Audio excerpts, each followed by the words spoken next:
নির্বাচনের মাঠে এবার নারী প্রার্থী কম। কথা ছিল ৫% নারী প্রার্থী মনোনয়ন দেওয়ার, কিন্তু দলগুলো কথা রাখেনি। যেমন বিএনপি মোট প্রার্থীর ৩.৫% নারী, আর জামায়াতে কোনো নারী প্রার্থীকেই মনোনয়ন দেয়নি। ফলে প্রশ্ন উঠেছে, কেন নির্বাচনের মাঠে এবার নারী প্রার্থী কম? কেনই বা নির্বাচনে নারীদের মনোনয়নে রাজনৈতিক দলগুলোর এত অনীহা? চলুন জানা যাক বিষয়টির খুঁটিনাটি। আসন্ন ত্রয়োদশ জাতীয় সংসদ নির্বাচনে নারীর প্রতিনিধিত্ব বাড়ানোর ইস্যুতে জাতীয় ঐকমত্য কমিশনের আলোচনায় দলগুলো একমতে আসতে পারেনি। নারীর অধিকার কর্মীদের প্রবল চাপের মুখে দীর্ঘ আলোচনা শেষে জুলাই সনদে নারীর অংশগ্রহণের সিদ্ধান্ত চূড়ান্ত করা হয়। এতে বলা হয়, রাজনৈতিক দলগুলোর অন্তত ৫% আসনে নারী প্রার্থী দেবে।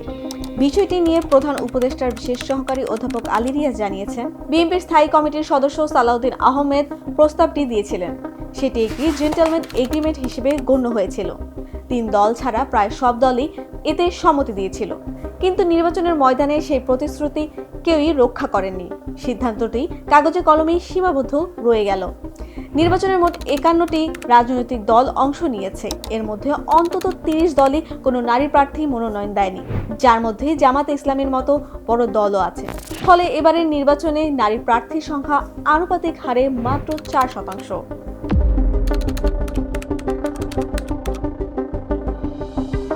এবার আসা যাক বড় দলগুলোর প্রতিশ্রুতি ভঙ্গনের চিত্র কেমন সে প্রসঙ্গে। নির্বাচনের চূড়ান্ত প্রার্থী তালিকায় রাজনৈতিক দলগুলোর নারী প্রার্থীর সংখ্যা হতাশাজনক, এমনকি বড় রাজনৈতিক দলগুলোর ক্ষেত্রেও। বিএনপি এবার ২৮৭টি আসনে প্রার্থী দিলেও নারী প্রার্থীর সংখ্যা মাত্র ১০, যা তাদের মোট প্রার্থীর মাত্র ৩.৫%।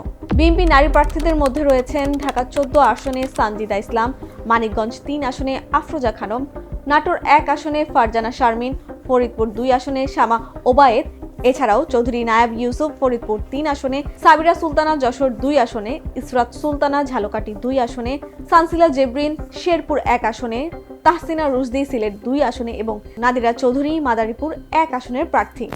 অন্যদিকে জামাতে ইসলামী ৫% নারী প্রার্থীর ব্যাপারে সম্মতি দিলেও বাস্তবে ২০০-র বেশি প্রার্থীর মধ্যে একজন নারী প্রার্থীও দেয়নি। জামাতের সেক্রেটারি জেনারেল মিয়া গোলাম পরোয়ারের দাবি, যোগ্য প্রার্থী না পাওয়া এবং নারীদের অনীহার কারণে তারা এবার নারী প্রার্থী দিতে পারেননি। জাতীয় পার্টির চিত্রও একই রকম। ১৯৮ জন প্রার্থীর মধ্যে নারী মাত্র ৬ জন, যা মোট মনোনয়নের মাত্র ৩%। দলগুলো কেন প্রতিশ্রুতি রক্ষা করেনি? কেনই বা নারীদের অংশগ্রহণের চিত্র হতাশাজনক? জানতে চেয়েছিলাম মোহাম্মদ আব্দুল আলিমের কাছে। রাজনৈতিক দলগুলো শুধু জেতার মানসিকতা নিয়ে মাঠে নামে, অর্থাৎ তারা যে নির্বাচন করে তাদের মাইন্ডসেট এরকম থাকে, আমাদেরকে জিতে আসতে হবে, এবং তারা মনে করে যে নারীদের জন্য এই জিতে আসাটা কঠিন ব্যাপার। যে রাজনৈতিক সংস্কৃতি, অর্থাৎ এখন পর্যন্ত পেশি শক্তি ব্যবহার আছে, এখন পর্যন্ত টাকার ব্যবহার আছে, এবং এই দুটা জিনিস খুব ইম্পর্টেন্ট। ফলে রাজনৈতিক দলগুলো মনে করে নারীদের এই দুটো ক্ষেত্রেই বেশিরভাগ নারী, আমি সবার কথা বলবো না, বেশিরভাগ নারী পিছিয়ে আছে, কাজেই তারা তাদেরকে মনোনয়ন দিতে চায় না। রাজনীতিতে যখন আসন ভাগাভাগি বা জোটের সমীকরণ বড় হয়ে দাঁড়ায়, তখন সবার আগে আলাদা করে দেওয়া হয় নারী প্রার্থীদের। এবারের নির্বাচনে এটি স্পষ্ট করে ফুটে উঠেছে। 10 দলীয় নির্বাচনী ঐক্যের শরিক এনসিপি ও এবি পার্টি শুরুতে 3 জন করে নারী প্রার্থীর কথা বলেছিল, কিন্তু আসন সমঝোতার সময় এবি পার্টি 3 জন নারী প্রার্থীকে বাদ দেওয়া হয়।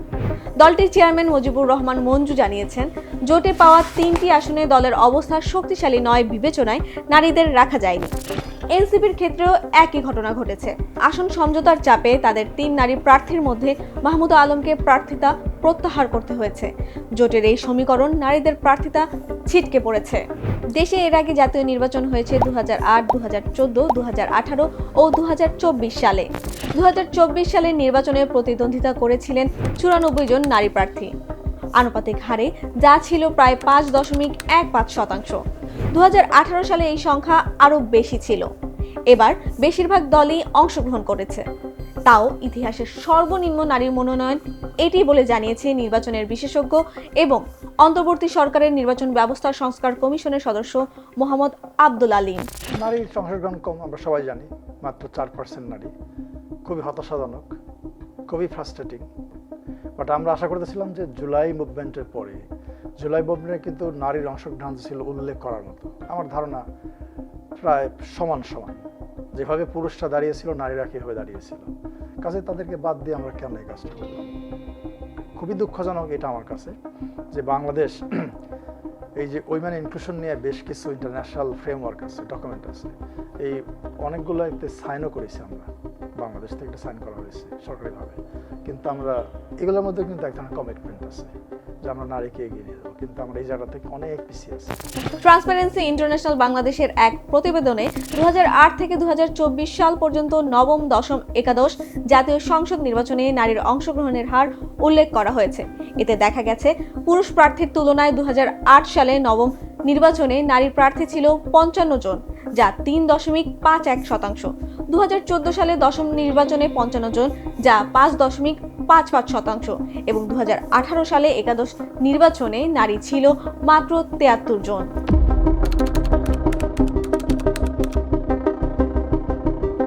এবার আসি কেন দলগুলো নারীদের মনোনয়ন দিতে চান না। বিএনপির স্থায়ী কমিটির সদস্য সেলিমা রহমান বলেছেন, জয়ী হয়ে আসার সম্ভাবনা এবং এলাকা ভিত্তিক জনপ্রিয়তার কথা ভেবে নারীদের সংখ্যা কমে গেছে। তবে তিনি ব্যক্তিগতভাবে মনে করেন পুরুষ প্রার্থীরাও যেহেতু হারেন, তাই নারীদের সুযোগ দেওয়া উচিত ছিল। অন্যদিকে জাতীয় পার্টি দায় চাপাচ্ছে পরিস্থিতির ওপর।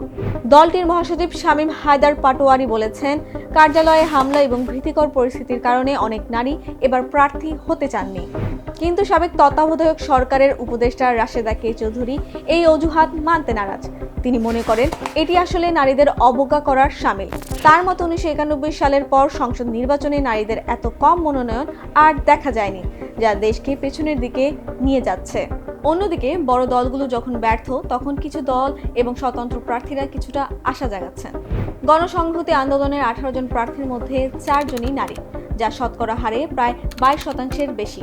বাসদ মার্কবাদী থেকে ঢাকা 7 আসনের প্রার্থী সীমা দত্ত জানান, তাদের 33 জন প্রার্থীর মধ্যে নারী 10 জন। এছাড়া বাসদের মোট প্রার্থী 37 জন। বরিশাল 5 আসনের প্রার্থী মনীষা চক্রবর্তী জানান, তাদের নারী প্রার্থী 5 জন।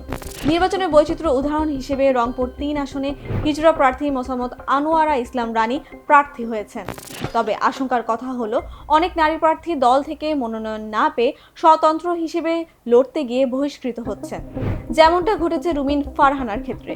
যদিও এবার তিনি স্বতন্ত্র প্রার্থী হিসেবে লড়ছেন হাঁস মার্কা প্রতীক নিয়ে। রুমিন ফারহানার মতে, যোগ্য নারীদের পুরুষেরা প্রায়ই হুমকি মনে করেন এবং তাদের কোণঠাসা করে রাখা হয়। এসব ক্ষেত্রে আইন ও বাস্তবতার ফাঁকফোকরকে দায়ী করেছেন এ বিশেষজ্ঞ। এত পার্সেন্ট বা এত পার্সেন্ট, 10% বা 5% নারী মনোনয়ন দিতে হবে, এরকম কোনো আইন কিন্তু নাই। যেটাকে আমরা বলি ম্যান্ডেটরি ক্যান্ডিডেট কোটা, যে নির্বাচনে যে দল যত প্রার্থী মনোনয়ন দেবে তার 5% বা 10% নারী হইতে হবে। এটা ম্যান্ডেটরি একটা কোটা সিস্টেম থাকতে হবে, নাম্বার 1। নাম্বার 2, বড় বড় পলিটিক্যাল পার্টির কাছ থেকে আমরা আরও বেশি আশা করি। হ্যাঁ, তাদের দায়িত্বটা বেশি, কারণ তারা যদি একটা এক্সাম্পল স্থাপন করে, তখন কিন্তু ছোট দলের জন্য সেটা একটা লার্নিং হয়। হয়তো বিএনপি ধরেন একটা বড় দল, তারা বললো যে আমরা যদি এই ইলেকশনের পরে একটা পলিসি তারা ঘোষণা করে যে আমরা আগামী জাতীয় নির্বাচনে 20% নারীকে মনোনয়ন দেব, তখন কিন্তু এটা এক্সাম্পল হয়ে যাবে, যে বিএনপি পায়োনিয়ার হয়ে যাবে, যে তারা এটা শুরু করলো, এই যাত্রাটা বাংলাদেশে এরকম একটা স্টেপস তারাই শুরু করলো। সো এটা কিন্তু অন্যের জন্য এক্সাম্পল হবে। কাজে দুটো জিনিস, একটা হচ্ছে আইনের মধ্যে আনা, আর হচ্ছে দল থেকে কিছু পলিসি ঘোষণা করা।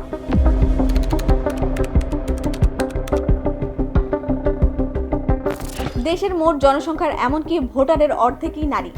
নির্বাচনে তাদের অংশগ্রহণ বাদ দিয়ে দেশকে এগিয়ে নেওয়া প্রায় অসম্ভব ব্যাপার বলছেন বিশ্লেষকেরা। কারণ নারী প্রার্থী কমে যাওয়া মানে বাংলাদেশের গণতন্ত্রের কাঠামোগত সংকটেরই প্রতিফলন। সিদ্ধান্ত গ্রহণের জায়গায় নারীরা না থাকলে নীতি প্রণয়নেও তার প্রভাব পড়বে। নারী প্রার্থী কমে গেলে সংসদে নারীদের কণ্ঠ আরও দুর্বল হওয়ার আশঙ্কা রয়েছে। এর প্রভাব পড়তে পারে নারী ও শিশু বিষয়ক নীতি, সামাজিক নিরাপত্তা এবং সমতার প্রশ্নে। এই ছিল এখনকার মতো। এ ধরনের আরো বিশ্লেষণ ও তথ্য পেতে চোখ রাখুন prothomalo.com/video, প্রথম আলোর ফেসবুক পেজ এবং প্রথম আলোর ইউটিউব চ্যানেলে।